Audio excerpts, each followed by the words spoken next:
individual merupakan suatu layanan konseling yang diselenggarakan oleh konselor terhadap konseli untuk mengentaskan suatu masalah yang dihadapi konseli. Konseling individual juga bisa dikatakan dengan proses pemberian bantuan yang mana konseli bertemu dengan konselor secara tatap langsung atau face to face, dan di dalamnya terjadi sebuah interaksi antara konselor dan konseli. Tujuan konseling individual ini adalah untuk mengentaskan permasalahan klien agar ia dapat menjadi lebih baik dari sebelumnya dan membantu klien menjadi lebih mandiri dalam menghadapi permasalahan yang sedang dihadapinya.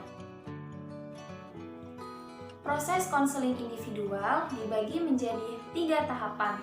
Yang pertama ada tahap awal konseling individual.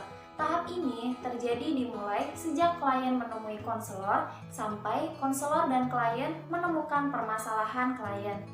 Selain itu, konselor juga harus mampu melibatkan klien terus-menerus dalam proses konseling. Karena dengan demikian, maka proses konseling individual akan berjalan dengan lancar. Setelah tahap awal dilaksanakan dengan baik, proses konseling selanjutnya adalah memasuki tahap pertengahan atau tahap kerja.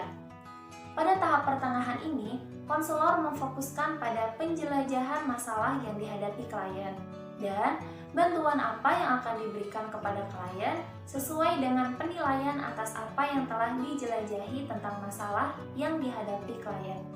Selain itu, pada tahap ini, konselor hendaklah menerapkan teknik 3M, yaitu mendengarkan, memahami, dan merespon.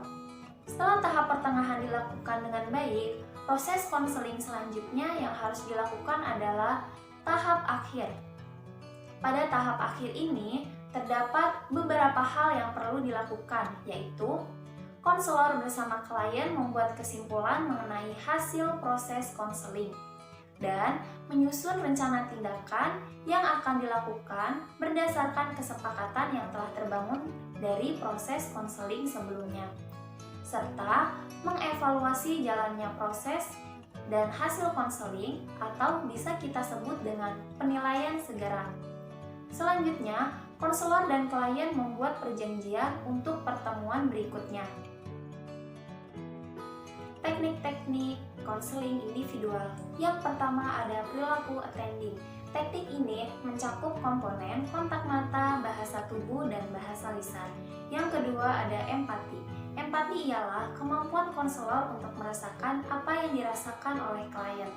Yang ketiga ada refleksi. Refleksi adalah teknik untuk memantulkan kembali kepada klien tentang perasaan, pikiran, dan pengalaman klien. Yang keempat ada eksplorasi. Eksplorasi adalah teknik untuk menggali perasaan, pikiran, serta pengamatan dari klien. Yang kelima ada menangkap pesan. Menangkap pesan adalah teknik untuk menyatakan kembali esensi atau inti ungkapan dari klien, serta mengungkapkan kalimat yang mudah dan sederhana. Yang keenam ada pertanyaan terbuka. Pertanyaan terbuka yaitu teknik untuk memancing klien agar mau berbicara, mengungkapkan perasaan, pengalaman, dan pemikirannya. Yang ketujuh ada pertanyaan tertutup. Biasanya, pertanyaan tertutup ini dijawab dengan kata ya atau tidak, atau bisa menggunakan kata-kata singkat. Yang kedelapan ada dorongan minimal. Dorongan minimal adalah teknik untuk memberikan suatu dorongan langsung yang singkat terhadap apa yang telah dikemukakan klien. Yang kesembilan ada mengarahkan.